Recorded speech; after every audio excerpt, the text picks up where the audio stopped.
Debate देख रहे हैं आप। संसद से शुरू हुआ वंदे मातरम पर संग्राम अब एमपी तक पहुंच गया है। कांग्रेस विधायक आरिफ मसूद ने साफ कह दिया है वो वंदे मातरम नहीं गा सकते। साथ ही उन्होंने कहा कि वो लोग वंदे मातरम की बात कर रहे हैं जो कभी आजादी की लड़ाई में थे ही नहीं। उधर बीजेपी ने कांग्रेस पर पलटवार करते हुए कहा कि ओवैसी हो या फिर आरिफ मसूद ये सुधर नहीं सकते, ये हिंदुस्तान के प्रति वफादारी का काम नहीं करते, ये लोग जिन्ना की मानसिकता लेकर चल रहे हैं।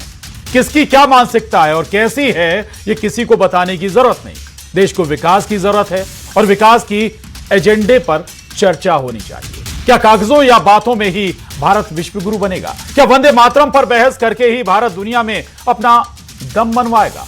वंदे मातरम की कहानी 150 साल पुरानी है, फिर क्यों आज इस पर इतनी बहस हो रही है? आज से पहले तो कभी किसी ने इस पर सोचा भी नहीं। एक रिपोर्ट देखिए, फिर करेंगे इस पर चर्चा।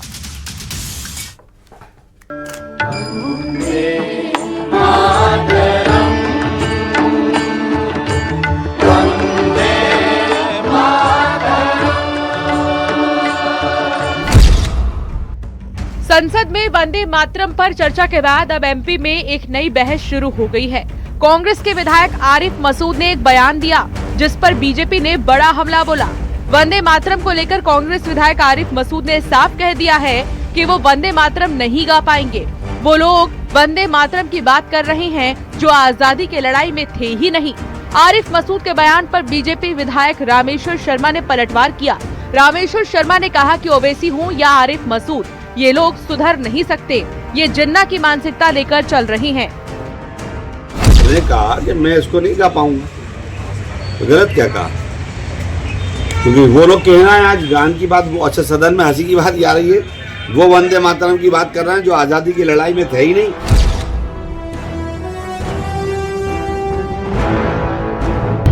ये हिंदुस्तान के प्रति वफादारी का कोई भी काम नहीं कर रहे हैं।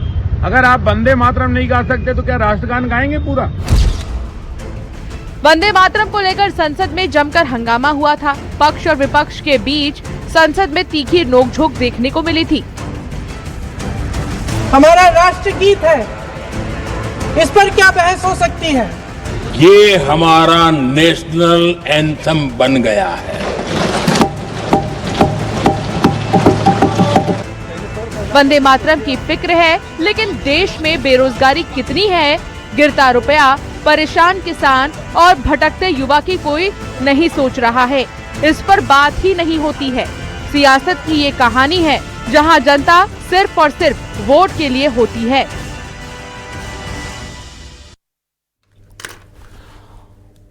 बेरोजगारी, किसान, युवा और महिलाओं पर कोई बात नहीं कर रहा। इंडिगो संकट पर कोई चर्चा नहीं हो रही, बस चर्चा हो रही है वंदे मातरम पर। आखिर क्यों? दशकों पहले वंदे बना, उसे अपनाया और गाया जा रहा है, तो अब क्यों वंदे मातरम पर बहस की जरूरत है? आखिर देश के विकास पर, रोजगार पर, लेकिन इस पर क्यों बहस नहीं हो रही?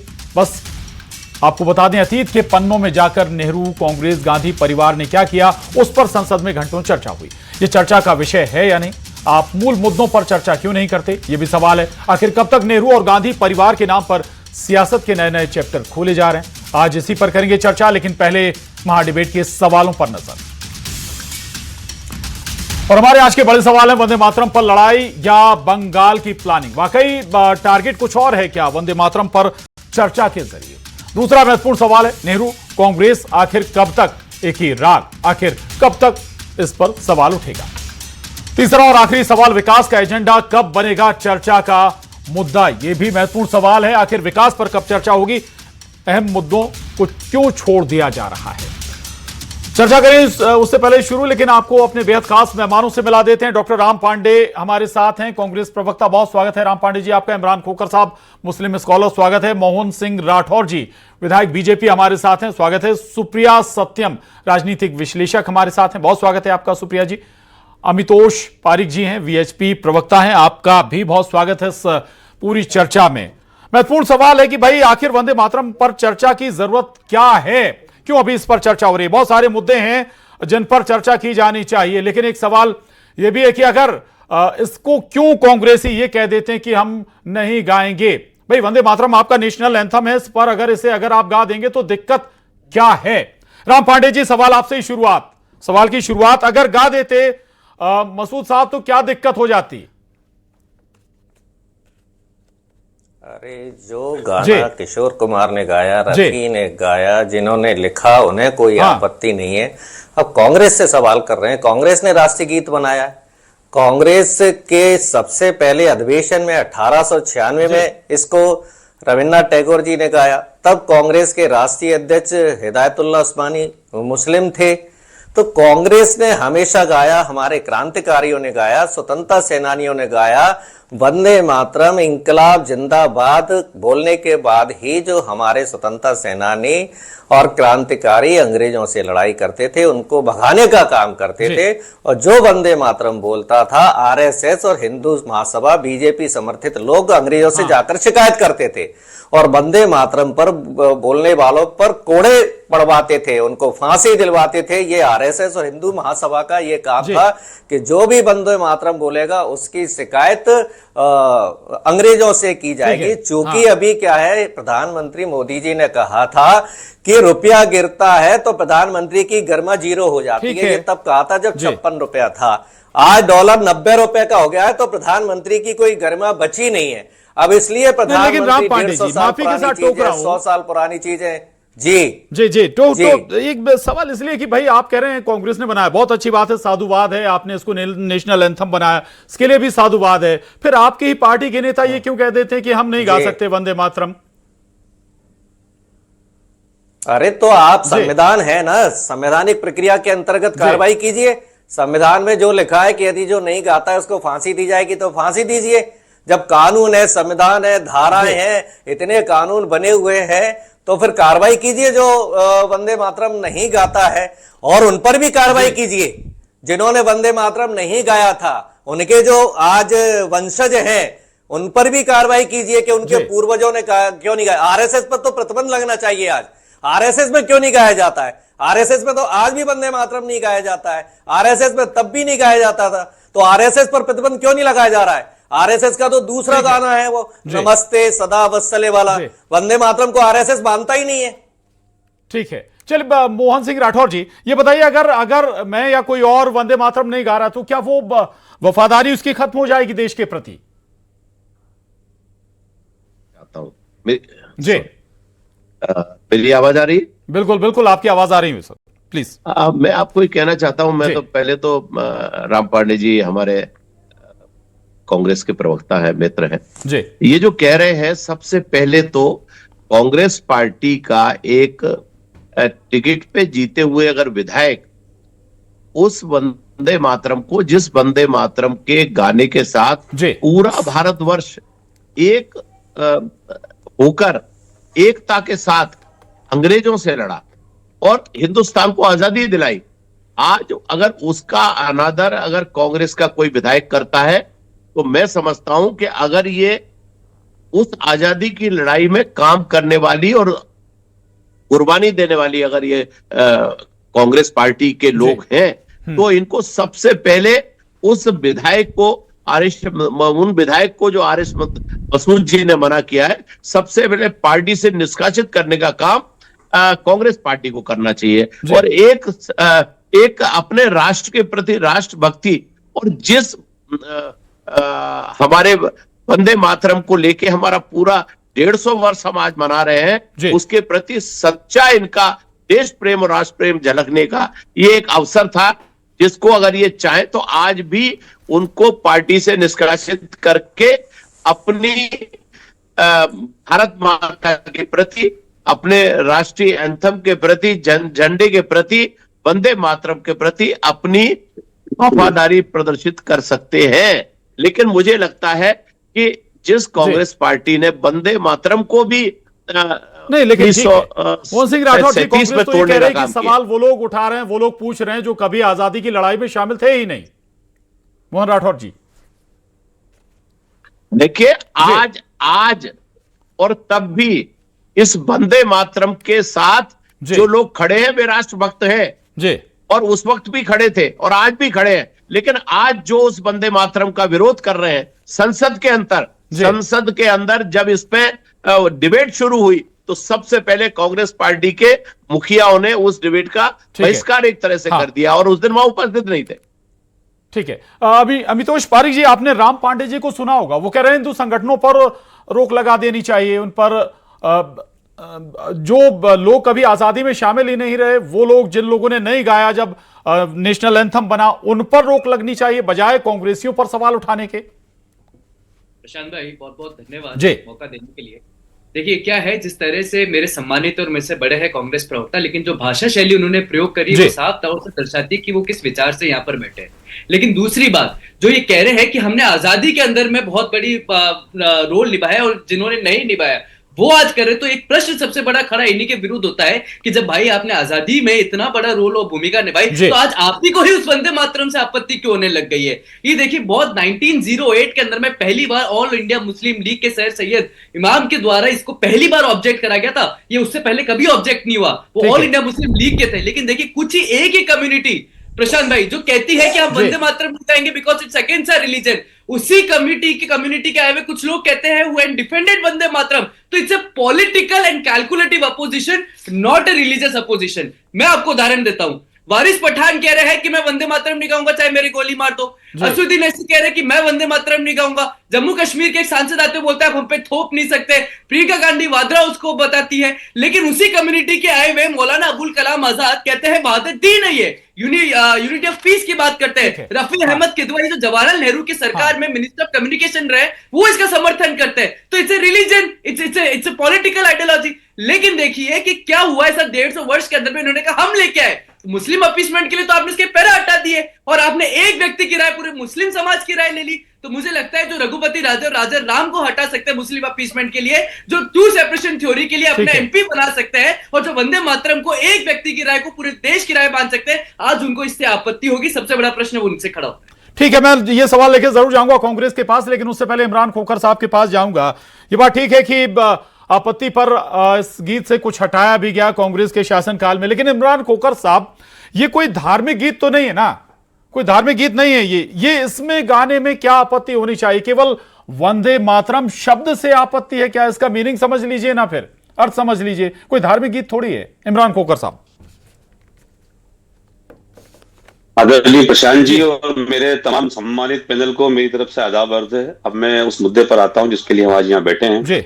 देखिए, मैं अपने देश से कितनी मोहब्बत करता हूं इसका पैमाना इस देश ने नहीं दिया है, नंबर 1। नंबर 2, मैं अपनी माँ को किस नाम से पुकारूंगा, मैं उनको किस तरीके से सम्मान दूंगा, मैं उनका किस तरीके से आदर करूंगा, इसके लिए कोई पैमाना तय नहीं है। मैं अपनी माँ का कितना सम्मान करता हूं ये मैं जानता हूं। इसी तरीके से मेरे मुल्क के प्रति मेरी कितनी मोहब्बत है इसका एक तो पहली बात कोई पैमाना नहीं है। दूसरी बात, मैं जिस धर्म से आता हूं इस देश के अंदर उस संविधान ने मुझे मेरे धर्म पे चलने की आजादी दी है बिना किसी के धर्म का अनादर किए। तो मेरा धर्म मुझे ये कहता है, जो आप स्लोगन मेरे पीछे देख रहे हैं, लेकिन इमरान खोखर साहब धर्म सभी के लिए आजादी देता है अपने धर्म का पालन करने की, लेकिन ये नेशनल एंथम है, नेशनल एंथम का जिक्र कर रहे हैं। आ रहा हूं परिक जी आपके पास जी।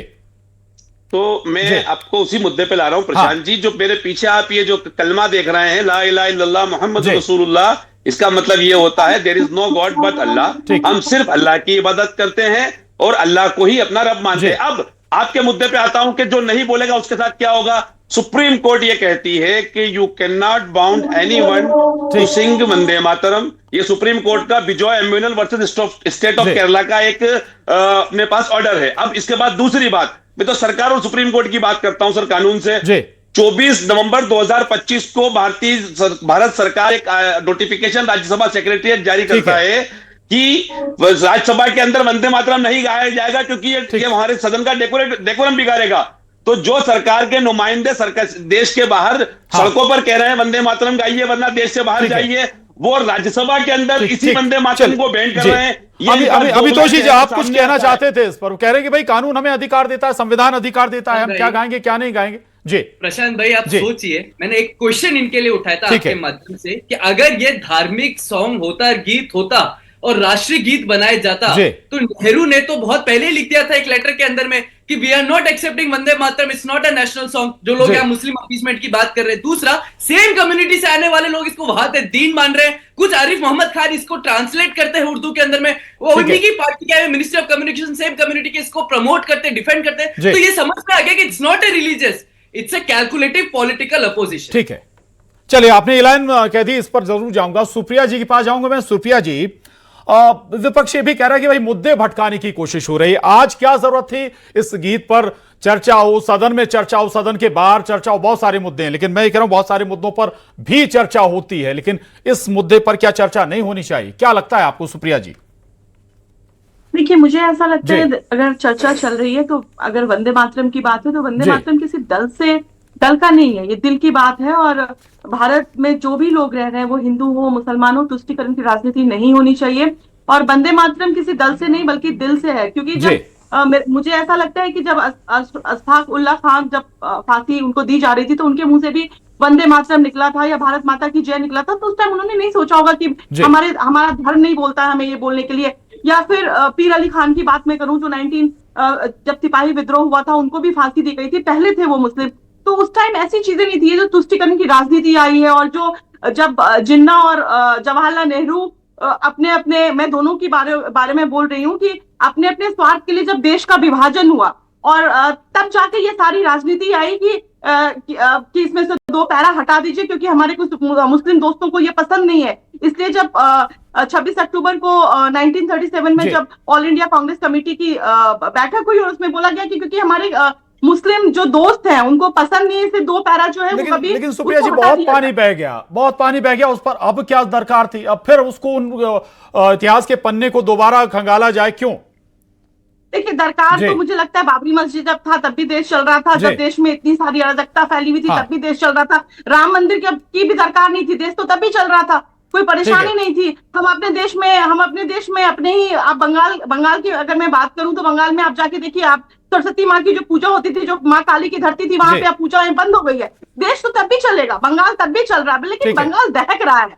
क्योंकि अगर हम हिंदू हैं, अगर हम आपके धर्म की रक्षा कर रहे हैं, आपको उतना ही सम्मान दे रहे, तो आप भी हमारे धर्म, हमारी चीजों को बचाइए, इसमें कोई खराब नहीं है। और अगर आपको लगता है कि आपको प्रॉब्लम है हमारे धर्म से, हमारी संस्कृति से, हमारी चीजों से, तो एक देश बना दिया गया है जहां पे आप अपने धर्म, अपनी संविधान बना हुआ है, संविधान के हिसाब से देश चलता है। बहुत सारी बातें हैं, कानून हमें हक देता है कि हम क्या पढ़ें, क्या ना पढ़ें, क्या गाएं, क्या ना गाएं। आ रहा हूं खोखर साहब आपके पास में, एक बार फिर राम पांडे जी के पास जाऊंगा। राम पांडे जी, अमितोष जी को आप सुन रहे थे, वो कह रहे हैं कि पूरा एक पॉलिटिकल कैलकुलेशन है, दोनों तरफ बातें कर लेते हैं आप लोग।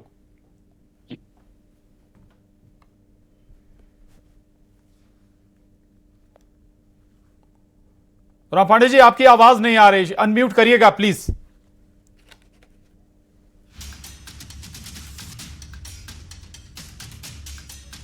जी,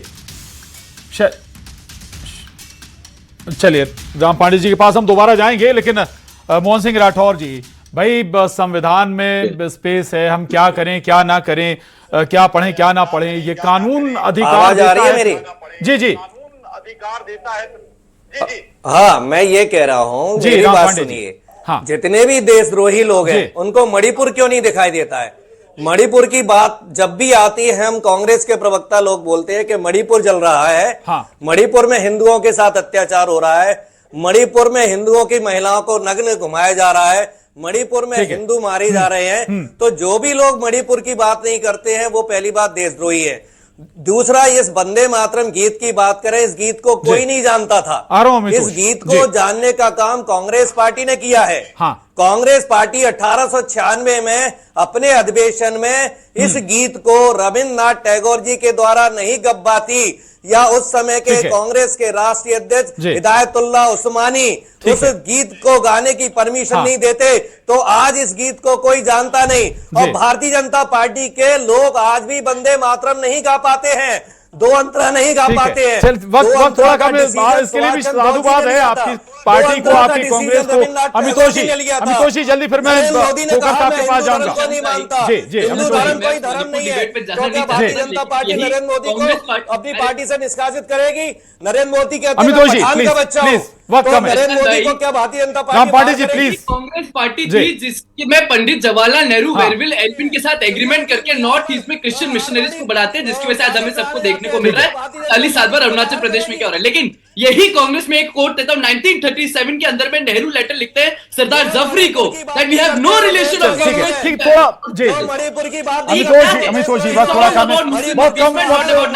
खोकर साहब 20 सेकंड।